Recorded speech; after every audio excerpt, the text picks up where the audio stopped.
Are you tired of chasing happiness only to feel like it's always one step ahead of you? What if I told you that the secret to finding true joy doesn't lie in some far-off dream or unattainable goal, but right in front of you, in the everyday moments?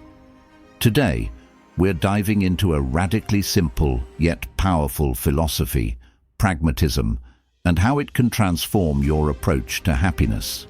You might be thinking, how can philosophy really change how I feel day to day? Well, trust me, if you're stuck in the endless loop of waiting for the perfect moment to be happy, you need to hear this. In this video, I'm not just going to share abstract ideas. I'm going to give you actionable tools that will help you stop chasing happiness and start living it. Stick around, because what you're about to learn could be the shift you've been waiting for. Let's dive in and start finding joy in the everyday. Number 1, the embrace the mess method. You know that feeling when you look around and everything seems a little chaotic? Like your room, your thoughts, maybe even your life just doesn't quite look the way you imagined it would. Now, here's a bold statement. What if I told you that embracing the mess could actually lead to more happiness? I know, it sounds counterintuitive. We've all been taught to strive for order, perfection, and control. But what if trying to keep everything neat and tidy is actually keeping us from finding real joy? Yes, trust me on this, there's power in the mess. Think about it. We all know that overwhelming feeling of being buried under a pile of tasks or the clutter of our everyday lives. You know the type, a to-do list that feels like it's constantly growing, a desk that's become a dumping ground for everything, and let's not even get started on our mental clutter. We've all been there, right? You're trying to find the perfect routine, the perfect balance, the perfect everything. But the truth is, that constant quest for perfection often leads to more stress, not less. What if, instead of trying to control the chaos, we simply accepted it? What if we found a way to embrace the mess and see it not as something to be fixed, but as part of the process? Here's the twist. Instead of avoiding mistakes and imperfections, we can start finding joy in them. And here's why that works. Perfectionism is rooted in fear, fear of judgment, fear of failure, fear of looking less than. But when you embrace the mess, you start letting go of that fear. You free yourself from the pressure to be flawless and, in doing so, open up to creativity, growth, and, yes, happiness. It's not about throwing in the towel and giving up. It's about being kind to yourself when things aren't perfect and allowing yourself the space to learn, grow, and actually enjoy the ride. Let me tell you about a time I fully embraced the mess. A few months ago, I was working on a big project. I had my schedule all mapped out, but of course life had other plans. My desk? A total disaster. My thoughts? A swirl of confusion. At first I was stressed, trying to make sense of everything, but then something clicked. I decided to stop trying to fix every little thing and just let it be. I started writing notes on random scraps of paper, letting the chaos happen. And you know what? That mess sparked creativity. It made me approach the project in ways I never would have if I'd tried to stick to my perfectly organized plan. The result? A piece I was genuinely proud of, and I had fun making it, something I hadn't experienced in a while. Here's the thing. When you embrace the mess, you're not just embracing the clutter, you're embracing your own humanity. You're accepting that life isn't about being perfect. It's about showing up as you are, messy parts and all. It's about saying, I don't need to have it all figured out right now, and that's okay. In doing so, you give yourself permission to feel joy, even when things aren't exactly the way you envisioned. It's liberating, it's freeing, it's powerful. So next time you're surrounded by chaos, whether it's your home, your to-do list, or even your emotions, remember this. Your space, your peace, and your dignity don't depend on perfection. They depend on your ability to find joy in the mess, to let go of the need for control, and to simply be. That's the real power of embracing the mess. Number 2, the simplicity over complexity method. Here's a bold thought for you. What if I told you that the key to happiness, success, and peace of mind isn't about adding more to your life? It's about taking things away. I know you might be raising an eyebrow right now, thinking, wait, so less is more? That doesn't sound right. But trust me, it's not as far-fetched as it sounds. In fact, simplifying our lives might just be the answer to so many of the stresses we face every day. Yes, simplicity can be the ultimate form of complexity. Let's dive into why. You know the type. We all have those days where we're juggling a million things, trying to meet every deadline, please everyone, and still somehow make it home in time for a meal that's actually not just a bag of chips. We convince ourselves that the more we add to our plates, the more productive and successful we'll be. But then we crash. It's that all too familiar feeling of burnout when our minds are overstimulated and our to-do lists are never-ending. We've all been there, right? The constant running, the need to do it all, only to end up feeling like you've done nothing at all. So, what if the answer to all of this chaos was doing less? Here's where the twist comes in. The simplicity over complexity method isn't about slacking off. It's about focusing on the essentials. It's about eliminating the noise and prioritizing what truly matters. Think about it. Our minds are like cluttered rooms. The more we fill them with unnecessary tasks, people-pleasing and distractions, the harder it becomes to focus on what actually brings us peace. Simplifying isn't about abandoning your goals. It's about making sure you're working towards the right ones, and with more clarity and intention. It's like decluttering your mental space so you can think straight, breathe easier, and actually enjoy the things you're doing. Now, I know what you're thinking, but I can't just drop everything, right? Hold on, I'll explain why that's exactly the point. A few months ago, I was drowning in tasks. Between work, personal projects, and family commitments, I was spread so thin that I couldn't remember the last time I had a moment to just breathe. Then one day, I decided to try something radical. I picked 3 things that mattered most to me and let everything else go, at least for a while. I stopped checking emails every 5 minutes. I put down my phone during dinner, and I said no to things that didn't truly add value to my life. What happened next? I got more done in less time, felt more energized, and started actually enjoying my day instead of merely surviving it. It was like magic, but the real magic was in simplifying and focusing only on what mattered. When you embrace simplicity, you're reclaiming your time, your energy, and your mental well-being. You're no longer caught in the trap of doing things just for the sake of doing them. This method doesn't just save you time, it saves you from overwhelm. It allows you to say yes to the things that light you up and no to everything else. And I'm telling you, there's power in that.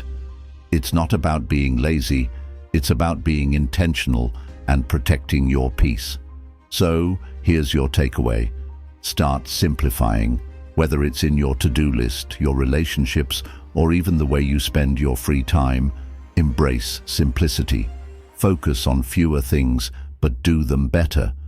This is about regaining control, finding your flow, and creating space for what truly matters. Your space, your peace, and your dignity are yours to protect.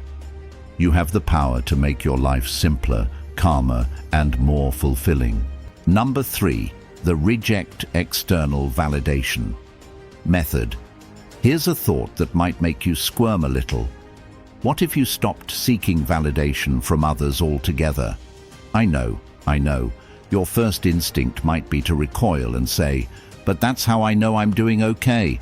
How else will I know if I'm on the right track? Trust me on this one, though. Learning to reject external validation can be the most liberating thing you do for yourself. Yes, it's uncomfortable at first, but once you break free from the need to please everyone, you'll unlock a whole new level of peace and self-assurance. You know the type.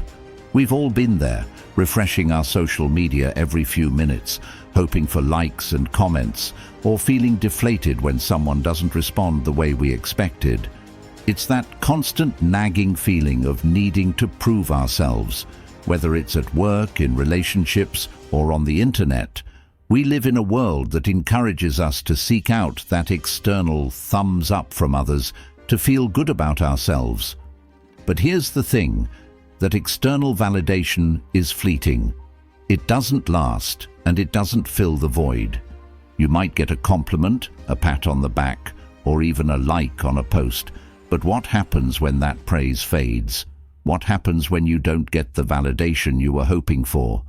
You're left with nothing but insecurity. So what if we didn't rely on others to tell us we're enough? The reject external validation method is about breaking free from that cycle of seeking approval from everyone around us. It's about realizing that your worth doesn't come from what others think of you, but from how you see yourself. You know, the crazy part is that once you start practicing this, your decisions become more genuine, your confidence starts to build, and you're less afraid of what others might say. In other words, you start living for you instead of for the feedback you get from everyone else. It's a game changer. I know some of you might be thinking, but doesn't this sound a bit harsh, like I'm cutting people off or being selfish? Here's the twist. Rejecting external validation isn't about being rude or dismissive. It's about taking back control of your own happiness and self-worth. Let me share a personal example. A while ago, I found myself trapped in the cycle of seeking validation from my colleagues. Every time I finished a project, I'd wait for their praise before feeling like I'd done a good job. I'd constantly ask, "How do you think I did?" Or, "Did you like it?" One day, I decided to stop doing that. I told myself, I'm going to judge my work based on how I feel about it, not how others respond to it. I began to trust my instincts and measure my success by my own standards. To my surprise, I felt a huge weight lift off my shoulders. I started making decisions more freely, without the pressure of needing approval from everyone around me. And here's the kicker. When I finally stopped asking for validation, the recognition I'd been chasing came more naturally, and it felt so much more satisfying because it wasn't based on me needing it. Here's the truth. When you reject external validation, you create space for your own voice to be heard. You start to trust your decisions, and your confidence grows because you know you're acting in alignment with your true self, not with the approval of others. This isn't about rejecting support or feedback. It's about rejecting the idea that your worth is tied to how others perceive you. It's about showing up for yourself first and letting the rest fall into place. So here's your challenge. Start today. Stop looking for approval in every corner of your life. It's time to take back your space, your peace, and your dignity. You are enough, just as you are. When you stop measuring your value by other people's standards, you'll see that the only validation you truly need is the one you give yourself. Your space, your peace, and your dignity are yours to claim. Number 4, the gratitude in discomfort. Method. Here's a bold statement for you. What if discomfort, frustration, and even failure were the key ingredients to a happier, more fulfilled life? Now, I know you're probably thinking, hold on, isn't discomfort the thing we avoid at all costs? Yes, it's true. Most of us want to stay in our cozy bubbles, away from anything that makes us feel uneasy. But here's the catch. What if discomfort is actually a powerful teacher? What if instead of running from it, we learn to embrace it with gratitude? Yes, trust me on this. You can actually find peace and growth in the uncomfortable moments. We've all been there, right? That feeling of being stuck, frustrated, or just plain uncomfortable. Maybe you're in a tough spot at work, in a challenging relationship, or simply dealing with the chaos of everyday life. It's easy to feel like we're drowning in negativity, focusing only on how bad things are. You might even find yourself asking, why me? Why this? Trust me, I get it. But here's the truth. Every single uncomfortable moment is an opportunity for growth. It's in these moments of discomfort that we learn the most about ourselves, and often we come out stronger and more resilient on the other side. So, what if you could actually embrace those moments instead of running from them? What if discomfort could be your greatest ally in the pursuit of happiness? This is where the gratitude in discomfort method comes in. It's all about reframing discomfort and seeing it as a sign that you're pushing yourself outside of your comfort zone where true growth happens. Instead of resisting the discomfort, you acknowledge it, sit with it, and then find something to be grateful for in that moment. Maybe it's the lesson you're learning, the strength you're building, or the clarity you're gaining. The idea is that by practicing gratitude in these uncomfortable moments, you train your mind to see the silver lining instead of focusing on the pain. I know, it sounds like some kind of motivational speaker rhetoric, but stick with me here. The truth is that our brains are wired to look for problems, but with a little effort, we can train them to see solutions and growth, even in the toughest situations. Let me give you a real-life example. A while ago, I was juggling multiple projects at work. Deadlines were tight, and nothing seemed to be going right. I felt overwhelmed, frustrated, and even a little resentful, but then I stopped myself. I remembered the gratitude in discomfort method and decided to shift my perspective. Instead of stewing in my frustration, I took a moment to recognize what this chaos was teaching me: patience, resilience, and the ability to prioritize.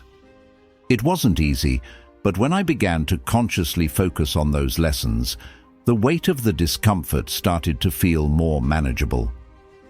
I realized that this bad situation was actually helping me become better at handling stress and managing multiple responsibilities. And you know what? I ended up feeling a lot more in control and, surprisingly, grateful for the experience. Here's the beauty of this method.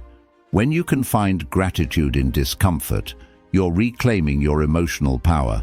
Instead of letting tough situations control your mood, you get to control how you respond. You stop letting discomfort dictate your happiness. This is about choosing to grow, even when it's hard. It's about shifting your mindset from, why is this happening to me, to, what can I learn from this? The more you practice this, the easier it becomes to navigate life's challenges with a sense of calm and confidence.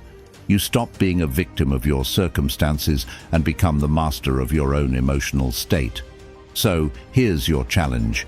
Next time you're faced with discomfort, whether it's a stressful situation, an argument, or simply something outside of your control, take a deep breath and find something to be grateful for. It doesn't have to be big. It could be a lesson, a realization, or even just the fact that you're still standing. Remember, your space, your peace, and your dignity are yours to protect. Gratitude in discomfort isn't about ignoring the struggle. It's about seeing it for what it is, an opportunity to grow, learn, and become stronger. Number 5, the deliberate boredom method. Let's be real for a second. Boredom is one of those things we just can't stand, right? We'll do anything to avoid it. Scroll through our phones, jump from one task to the next, or turn on Netflix even when we've watched everything. But here's a twist for you. What if I told you that boredom, yes, that feeling of being completely uninterested in everything, could be your secret weapon? Sounds strange, right? But trust me, the deliberate boredom method can change the way you look at life's dull moments, turning them into opportunities for creativity, growth, and even peace. We've all been there, stuck in a waiting room, sitting in traffic, or just caught in that awkward moment when there's nothing to do. Our natural instinct is to fill that space with something, anything, just to avoid the discomfort of boredom. I mean, who wants to feel like they're wasting time? We get antsy, frustrated, and restless. But here's the kicker. Deliberate boredom is actually a powerful tool if you know how to use it. Instead of running away from it, you embrace it. You consciously decide to sit with the discomfort of having nothing to do, and in that space, you open yourself up to new thoughts, ideas, and perspectives. Sounds a little wild, doesn't it? But it's all about turning boredom into something intentional. Now, why would anyone want to intentionally get bored? Well, when we're not constantly filling our minds with distractions, we give ourselves the chance to think freely, without pressure. Our brains, when not overloaded with information or tasks, actually start to connect the dots in ways we never imagined. You've heard of aha moments, right? Those sudden bursts of insight or creativity. They don't happen when we're plugged into a million things. They happen in the quiet moments, when we're bored. By embracing deliberate boredom, we're giving ourselves permission to let our minds wander, to daydream, and to come up with ideas that we would never have thought of in our usual fast-paced, distracted state. Let me share a quick story. A while ago, I was stuck on a creative project. I had no idea what direction to take, and I was getting frustrated. I tried brainstorming, asking for advice, even Googling for inspiration. Nothing worked. So I decided to take a step back and intentionally be bored. I left my phone in another room, sat quietly for a while, and did nothing. And you know what happened? In the stillness, my mind started to drift. I thought about old experiences, random ideas popped up, and suddenly, a solution to the problem came to me out of nowhere. The boredom wasn't a waste of time. It was the fertile ground where creativity bloomed. By deliberately embracing that stillness, I was able to tap into something deeper. Here's the thing. When you let yourself experience boredom without running from it, you're reclaiming your time and your mind. You're not avoiding discomfort. You're leaning into it, knowing that it's a tool for growth. You're building your mental strength and resilience. This is about creating space for yourself in a world that never stops demanding more from you. It's about choosing to be in the moment, even if that moment is uncomfortable. And trust me, the benefits are huge. You'll become more creative, more self-aware, and you'll start to appreciate the power of doing nothing. So the next time you're feeling bored, don't reach for your phone or scramble to fill the space. Instead, try the deliberate boredom method. Sit with it, embrace it, and let your mind wander. You never know what brilliant ideas or moments of clarity might come from simply being bored. Your space, your peace, and your dignity are found in these moments. Number 6, the time debt method. Here's something you've probably never heard before. You're in debt. Not financially, but with your time. Yep, time debt. It's that sneaky feeling when you look at your schedule and wonder, where did all my time go? You feel like you've been running non-stop, yet you still can't get ahead. And now, I bet you're thinking, that sounds dramatic. Time isn't a currency. But hear me out. Time is precious, and if you're not using it wisely, you're actually borrowing from yourself. It's time to address the time debt method, a simple strategy to take back control of your most valuable resource.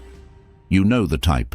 Your to-do list is a mile long, but every time you tick something off, 2 more tasks seem to pop up in its place. You might have found yourself in that cycle of endlessly running errands, working late, or checking off tasks, only to end up feeling drained with little to show for it. It's like you're working hard to pay down a debt, but the balance never seems to reduce. We've all been there. You get so caught up in doing that you forget to spend time doing what really matters. But here's the kicker. Most of us don't even realize we're accumulating time debt until it starts to feel overwhelming. Now, I know what you're thinking. Time debt sounds like some abstract concept, but it's very real. Think of it this way. Every time you let someone's request pull you away from your priorities or let a task sit on your plate longer than necessary, you're borrowing time from yourself. You might feel like you're getting through your day, but the constant shifting of priorities creates a cumulative effect where you lose track of what you truly need to accomplish. And just like financial debt, it grows. This isn't just about filling your day with tasks. It's about making sure your time is spent in a way that serves you, not just others. Here's where the time debt method comes into play. It's a strategy that helps you recognize when you're overspending your time on things that don't serve your long-term goals. The method is simple. First, you start by tracking where your time is actually going. It's easy to assume we're being productive when we're moving from task to task, but without pausing to assess, you might be leaking time into activities that don't bring you closer to your goals. The trick is, once you identify these time leaks, you start negotiating with yourself. Instead of saying yes to every little request or getting distracted by minor tasks, you prioritize what truly matters. You're basically paying back your time debt by choosing to invest in things that provide the most value. Let me tell you about a time when this method saved me. I had an incredibly busy week ahead, with deadlines, meetings, and family commitments. But by Friday, I realized I hadn't even had time to sit down and think about my personal goals. I was buried in everyone else's priorities. So, I took a step back and applied the time debt method. I made a list of all the things I'd been working on, and I asked myself, what's actually moving me forward? What can I let go of? By eliminating or postponing non-essential tasks, I freed up space for things that truly mattered to me. And you know what? I walked away feeling like I had more control over my time and less burdened by the constant demands of others. It was like paying off a credit card bill that had been weighing me down for far too long. Here's the empowering part. You don't have to be a slave to your calendar. You have the power to reclaim your time. It's about recognizing your worth and understanding that your time is just as valuable as any other resource. This isn't about being selfish, it's about being intentional. By following the time debt method, you'll stop overcommitting and start focusing on what truly enriches your life. You'll feel more energized and less drained. The next time you feel like time is slipping through your fingers, remember, you have the power to fix the debt. Your time is yours to control. You don't need to keep running on empty or feeling like you're always behind. By focusing on what truly matters and letting go of the unnecessary, you're making an investment in yourself. Your time, your peace, and your priorities are worth the effort. And when you start treating your time like the valuable asset it is, you'll finally stop borrowing from yourself. Instead, you'll be living in the wealth of your own life. Thank you so much for watching. I truly hope this video gave you some fresh insights on how you can find happiness in the everyday moments, no matter how big or small.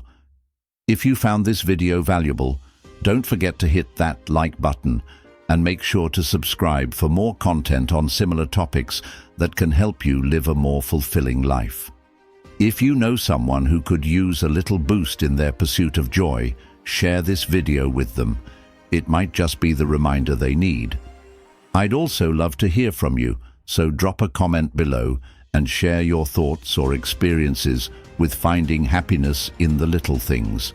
Let's keep this conversation going.